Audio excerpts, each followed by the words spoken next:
Ya, Shalom Bapak Ibu yang terkasih dalam Tuhan.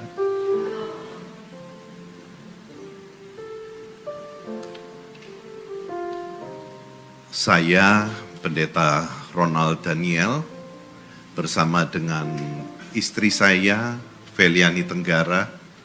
Kami adalah orang tua dari Rafael David Daniel yang Bapak Ibu Saudara sekalian pasti sudah tahu beritanya. Rafa adalah anak yang manis bagi kami. Anak yang sangat menyukakan hati. Rafa selalu berusaha menyenangkan semua orang. Baik kami maupun juga kakak-kakaknya. Dia anak yang keempat, anak yang terakhir bagi kami. Dan selalu menyenangkan. Tetapi kami sebagai orang tua tidak dapat melindungi dia 100%. Di luar rumah dia mengalami hal yang kemudian menyebabkan dia depresi. Di tahun 2020 di masa pandemi kami baru tahu bahwa dia menyimpan satu depresi yang berat. Dia dirawat oleh psikiater, Dr. Ivana Sayogo, yang sangat mengasihi kami dan mengasihi Rafa, dan menolak untuk menarik biaya sama sekali dalam perawatan itu. Rafa kemudian kelihatan makin pulih, tetapi memang belum sepenuhnya pulih. Dia yang asalnya ceria, yang asalnya gembira, suka banyak bicara, menjadi pendiam dan sensitif. Ketika dia kuliah dengan begitu banyak kegiatan dan prestasinya baik, kami tidak menduga sama sekali kejadian ini akan terjadi. Rafa tidak pamit dan tidak pesan apapun kepada kami berdua. Ketika hal itu terjadi, malam harinya kami masih mesbah keluarga bareng. Bapak Ibu, kehilangan ini adalah satu pukulan yang sangat berat bagi kami. Tetapi membuat saya belajar untuk mengerti bagaimana hati seorang bapa kehilangan ketika Kristus harus mati demi dosa-dosa kita. Ini pada awalnya terasa terlalu berat. Tetapi saya sejak dengar berita itu dan saya meraung-raung dalam kesedihan dan bertanya-tanya, kenapa Rafa, kenapa kamu nggak pulang untuk kumpul dengan papi mami dan mengadukan apa masalah yang sedang kamu hadapi. Tetapi Tuhan menguatkan saya bahwa saya satu pesan yang jelas, kamu harus tetap hidup demi istri dan ketiga anak yang lain, Jordan, Evander, dan Gabriela. Dan itu membuat saya berusaha untuk menerima semua ini dengan tetap memuji Tuhan. Karena Tuhan itu baik. Tuhan adalah Allah yang amat sangat baik. Apapun yang saya alami tidak sebanding dengan kebaikannya yang begitu besar bagi kami semua. Dan itu tidak pernah merubah bahwa dia adalah Allah yang maha baik.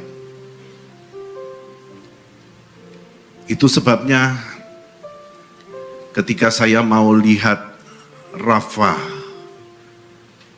untuk terakhir kalinya, saya sempat dilarang dan dicegah oleh teman-teman yang tahu gangguan kesehatan yang sedang saya alami. Tetapi saya bilang enggak, saya harus lihat anak saya. Ketika di ruang diadiasa di ruang jenazah akan dimasukkan ke ruang S. Saya minta diberi waktu untuk melihat dan ditanyai, Bapak kuat enggak? Saya harus kuat. Dia anak saya. Dan kemudian saya maksa melihat wajahnya. Wajah itu hancur, Bapak Ibu.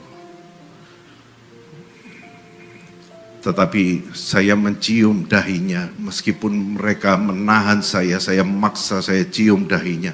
Saya rangkul Rafa. Karena orang tua itu sayang kepada anaknya bukan karena gantengnya, pinternya, atau prestasinya. Tapi karena dia, anak kita. Saya terima semua kondisi yang paling buruk sekalipun karena Rafael, anak saya. Saya terima juga kalau ada yang menghujat, mencaci maki pendeta anaknya bunuh diri. Saya terima semua, saya telan. Karena memang Rafa anak saya. Saya mencium wajah yang hancur itu dengan mengatakan, papi cinta, papi sayang kamu selama-lamanya. Karena kamu anaknya papi. Satu hal saya minta kepada setiap anak muda yang mungkin melihat apa yang saya katakan siang hari ini. Please, apapun kondisimu, seberapa jelek prestasimu, Rafa berprestasi baik, tapi kalau ada yang berprestasi kurang, mungkin merasa kurang bisa membahagiakan orang tua, please pulanglah, karena orang tuamu lebih suka disusahkan daripada ditinggalkan. Kami tidak punya anak hanya untuk menyenangkan hati kami. Kami tidak punya anak untuk memuaskan ego kami. Tapi kami tersedia untuk melayani dan mengasihi mereka. Jadi please anak-anak, kalian harus pulang ketika punya masalah. Bicaralah dengan orang tuamu dan para orang tua, ayolah kita hidupkan untuk anak-anak kita. Sediakan waktu. Enggak ada yang lebih penting daripada anak-anak kita dalam hidup kita. Anda enggak perlu merasakan kehilangan seperti saya. Biarlah kiranya setelah ini jangan ada lagi kejadian seperti ini. Jangan ada lagi orang tua yang harus kehilangan anaknya. Jangan lagi ada anak-anak yang tersakiti. Dan jangan lagi ada anak-anak yang suka menyakiti temannya hanya karena iri hati, hanya karena kebencian, hanya karena punya masalah dengan orang lain. Dalam kesempatan ini, dengan tulus hati, perkenankan saya dan Feli mengucapkan terima kasih yang sebesar-besarnya